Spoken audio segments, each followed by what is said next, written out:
नमस्कार साथियों, मैं एक बार फिर से आप सभी का हार्दिक स्वागत करता हूं। आज मैं आपके सामने लेकर आया हूं आमेर के मशहूर राजा मान सिंह के साहस की कहानी। तो कौन थे मान सिंह और क्या क्या उनकी उपलब्धियां रही थी, ये अपन इस क्लास में जानेंगे। सबसे पहले अपन चर्चा करते हैं कि मान सिंह का जन्म कब हुआ था। तो ध्यान रखना, 21 दिसंबर 1550 ईस्वी में इनका जन्म होता है। पिता इनके भगवंत दास थे और माता का नाम भगवती देवी साहिबा था। इन्होंने दो मुगल शासकों की सेवा में ये रहे थे। कौन कौन से? एक तो अकबर और एक जहांगीर, दो मुगलों की सेवा में ये रहे थे। इनके शासनकाल के समय दो मुगल शासक थे। इन्होंने दोनों की सेवाएं दी थी और तीन रूपों में अपनी सेवाएं दी है मुगलों में। कौन कौन से रूप में? सबसे पहली सेवा इनकी भंवर के रूप में हुई थी 1562 से 73 तक, क्योंकि सबसे पहले अकबर की अधीनता भारमल ने स्वीकार की थी और ये भारमल के पौत्र थे। जब 1562 में भारमल ने अपनी पुत्री हरकाबाई का विवाह अकबर के साथ किया, तब ये अपनी बुआसा हरकाबाई के साथ अकबर की सेवा में चले गए थे। तो सबसे पहली 1562 से 73 तक जब भगवंत दास जीवित थे, तब तक भंवर के रूप में इन्होंने मुगलों में सेवा दी, और 1573 से 89 तक कुंवर के रूप में, यानी भारमल की मृत्यु होने के बाद ये भगवंत दास के पुत्र के रूप में यानी कुंवर के रूप में मुगलों की सेवा में कब से कब तक रहे थे? 1573 से 89 तक रहे थे। उसके बाद में भगवंत दास की मृत्यु हो जाती है और उनके बाद ये आमेर के शासक के रूप में 1589 से 1614 तक मुगलों की सेवा में रहे थे। ठीक है, यहाँ तक बात हो गई। अब इन्होंने कुछ प्रारंभिक सैन्य अभियान जो थे उनके बारे में अपन एक बार देख लेते हैं। तो देखते हैं कि 1562 में ये अकबर की सेवा में चले जाते हैं। अकबर की सेवा में जाने के बाद 68 तक इनका लालन पालन हुआ। तो एक पुत्र की भांति अकबर की सेवा में रहे थे, अकबर के पास अपने पुत्र की भांति रहे थे। उसके बाद 1569 में इन्होंने प्रथम सैन्य अभियान, जो कि रणथंबोर के विरुद्ध था, उसमें अपने पिता भगवंत दास के साथ गए ही है। तो प्रथम सैन्य अभियान कौन सा हो गया इनका? रणथंबोर। यानी 1569 यानी 19 साल की उम्र में ये सैन्य अभियान पर चले गए थे। उसके अलावा आगे की बात करें तो 1572 में ये गुजरात अभियान पर गए थे। उसमें भी उन्होंने अच्छा अपना प्रदर्शन किया। और 1573 में आपको पता होगा, मेवाड़ के महाराणा प्रताप को समझाने के लिए अकबर ने दूसरे शिष्टमंडल में भेजा था।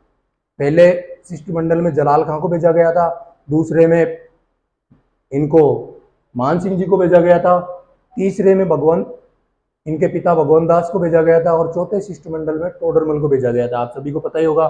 इसके अलावा सन 1576 में हल्दी घाटी का युद्ध हुआ था, आपको पता ही होगा।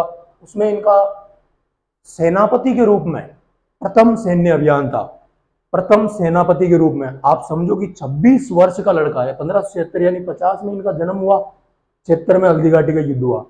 26 वर्ष का युवा यानी मेरे बराबर का युवा संपूर्ण मुगल सेना का सेनापतित्व कर रहा है। सारी मुगल सेना उनके पीछे थी, उनके नेतृत्व में थी।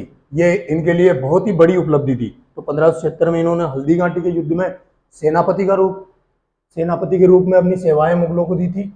और अगर इनकी सूबेदारी की अपन बात करें तो 1585 से लेकर 87 तक इनको काबुल का सूबेदारी दी गई थी। काबुल का सूबेदार बन दिया गया था। उसी सूबेदारी के टाइम इन्होंने अकबर का एक भाई था मिर्जा हाकिम।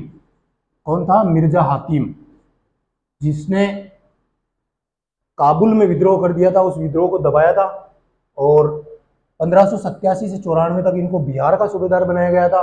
और उसी टाइम पे जब 1589 में इनके पिता भगवंत दास की मृत्यु हो जाती है, तब इनका राज्याभिषेक पूछे तो 2 बार किया गया था।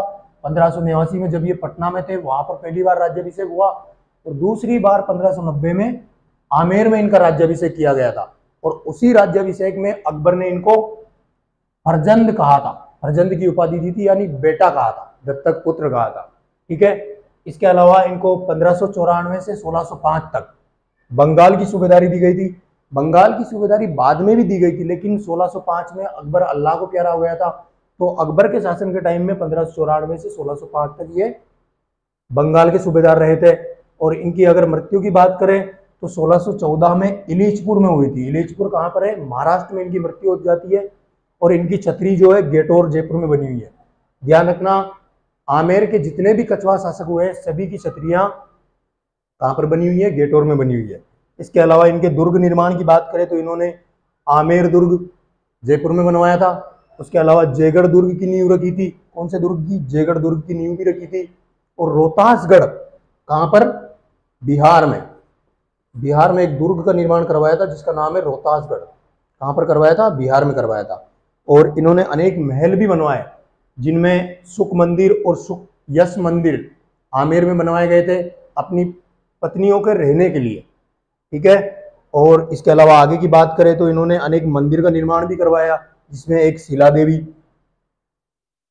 देवी के मंदिर का निर्माण करवाया था। इनकी मूर्ति वो 1604 में जसोर से लेकर आए थे। और जगत शिरोमणि मंदिर अपने पुत्र जगत सिंह की याद में, क्या होता है कि जब ये बंगाल बिहार की सूबेदारी में थे तब इनके एक पुत्र जगत सिंह की मृत्यु हो जाती है, तो उसी की याद में उन्होंने जगत शिरोमणि मंदिर का निर्माण करवाया था। कहाँ पर? जयपुर में, अपनी रानी कनकावती के कहने पर। किसके कहने पर? कनकावती के कहने पर। कनकावती के कहने पर। ठीक है। किस मंदिर का निर्माण करवाया? जगत शिरोमणि मंदिर का निर्माण करवाया। और नगर भी बनाए थे जिनमें मानपुर नगर, मान सिंह के नाम पर मानपुर नगर का निर्माण भी करवाया। कहाँ पर? बिहार में करवाया था। और अकबर नगर का निर्माण भी करवाया था जो कि बंगाल में अकबर नगर का निर्माण भी करवाया था। तो ये कुछ नगर भी थे इनको। और इन्होंने हस्तकला में भी अपना अहम योगदान निभाया। आपको पता होगा कि मीना ब्लू पोट्री जो पर्सिया ईरान से भारत आई थी वो किसके समय आई थी? तो मानसिंह फर्स्ट के समय आई थी। और मीनाकारी भी मानसिंह फर्स्ट के समय ही जयपुर यानी आमेर में आई थी।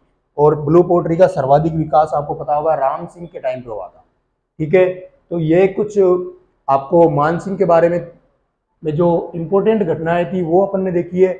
आपको जानकारी कैसी लगी आप कमेंट करके जरूर बताएं, और अच्छी लगी हो अधिक जानकारी के लिए वीडियो को सब्सक्राइब करें, क्लास को सब्सक्राइब करें, लाइक करें, शेयर करें। धन्यवाद।